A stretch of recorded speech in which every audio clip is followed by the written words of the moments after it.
แนะนำร้านอาหารตามสั่งราคาเริ่มต้นถ้วยหนึ่ง35,000กีบแต่ได้นั่งกินในห้องแอร์แบบเย็นฉ่ำเลยซึ่งเข้ากับอากาศหน้าตอนนี้แห้งทุกคนกินข้าวในห้องแอร์แบบว่าเปลี่ยนอีกอย่างที่แบบโอ้ยหิวใจแห้งก่อนอื่นหมดเขาจะมาบอกเส้นทางไปหาเพื่อนก่อนให้ทุกคนขี่ลงมาทางเส้นลงเด้อขี่ไก่อุโมงค์ต้นไม้ใหญ่นี่แหละทุกคนขี่ลงมาทางหงหมอกแขวงเด้อมาเพราะจุดนี้ให้ทุกคนสังเกตทางซ้ายมือเห็นไหมทุกคนนี่เลยเป็นร้านอาหารเพื่อนทางร้านอาหารทางร้านมินิมาร์ททุกคนเป็นร้านอาหารเปิดใหม่ทุกคนเฮาเองก็เคยได้มาเทื่อแรกคือกันซึ่งเพื่อนจะเอิ้นร้านเพื่อนมาเป็นร้านอาหารแอนมินิมาร์ททุกคนเพราะว่าเฮ็ดทางร้านอาหารและมินิมาร์ทติดกันเข้ามาเบิ่งในส่วนเมนูอาหารทุกคนมีหลายอันหลายแนวทุกคนมีทั้งเมนูอาหารตามสั่งพงเผอแล้วก็มีพวกพวกน้ำครบสุดบอกเลยว่ามาวันนี้ครบจบในวันเดียวทุกคนร้านอาหารพวกนี้เท่าที่เราถามข้อมูลมาเพื่อนบางคนเปิดมาสักประมาณเกือบ2 เดือนแล้วในระหว่างที่เรา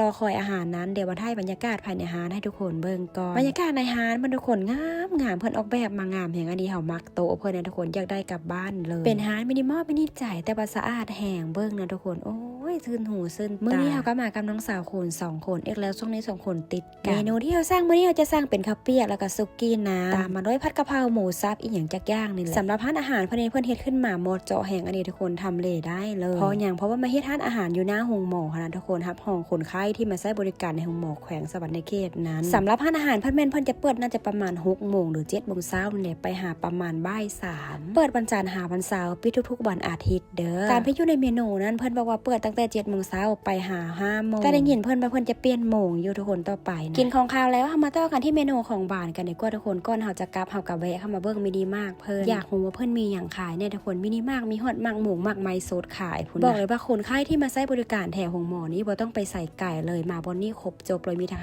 อาหารมีทั้งเครื่องใช้ของซอยและก็ยังมีพวกขนมพร้อมซาลาเปาก็มีครบทุกคนบอกเลยว่าคนไข้ที่มาใช้บริการแถวนี้นะโอ้จะมันถึกใจค่ะเพราะบางคนก็มาแต่ตั้งเมืองตั้งแขวงอะทุกคนยากรถยากลางไปซื้อแต่ตอนนี้บ่ต้องไปใส่ไก่แล้วทุกคนเพราะว่าเพิ่นมีครบจบในที่นี่ที่เดียวแล้วสำหรับพ่อค้าได้ไหมคะที่มีห้านขนมมาทุกคนอยากเอาของมาพากขายในห้านเพิ่นก็ติดต่อเข้ามาเด้อทุกคนเด้อเพราะว่าเฮาเห็นหลายๆเจ้าที่เอาขนมมาพากบางขายในห้านส่วนรายละเอียดนะไปลมกับเพิ่นทางห้านเด้อมีฮอดเจ้าบ่องหลวงพ่อบางคุณนะทุกคนห้านเพิ่นก็เอิ้นได้ว่ามีครบเกือบทุกอย่างเลยสไปในส่วนเมนูน้ำเพิ่นก็มีทั้งน้ำส้มน้ำบานส่วนเมนูแอลกอฮอล์เพิ่นก็มีครบเกือบทุกบริษัทพุ่นนะและก็มีพวกไอศครีมเพราะไม่ทุกคนบอกเลยว่ามีครบจบในวันเดียวแบบนี้สไปสำหรับห้านนี้และก็แม่ที่มาเกิดลูกคนนั้นทุกคนสามารถมาซื้อเต้านมนี่ได้เลยส่วนราคาทางห้านอาหารได้กระทางมินิมาร์ทเพิ่นขายราคาบ่แพงได้เพราะว่าเพิ่นเฮ็ดออกมาเพื่อรับห้องคนไข้ที่มาใช้บริการแถวหน้าห้องหมอว่าซั่นนี่นะทุกคนเด้อห้านเพิ่นหาง่ายๆอยู่หน้าห้องหมอแขวงนี่เลยอยู่หน้าตู้ ATM แม่ทุกคน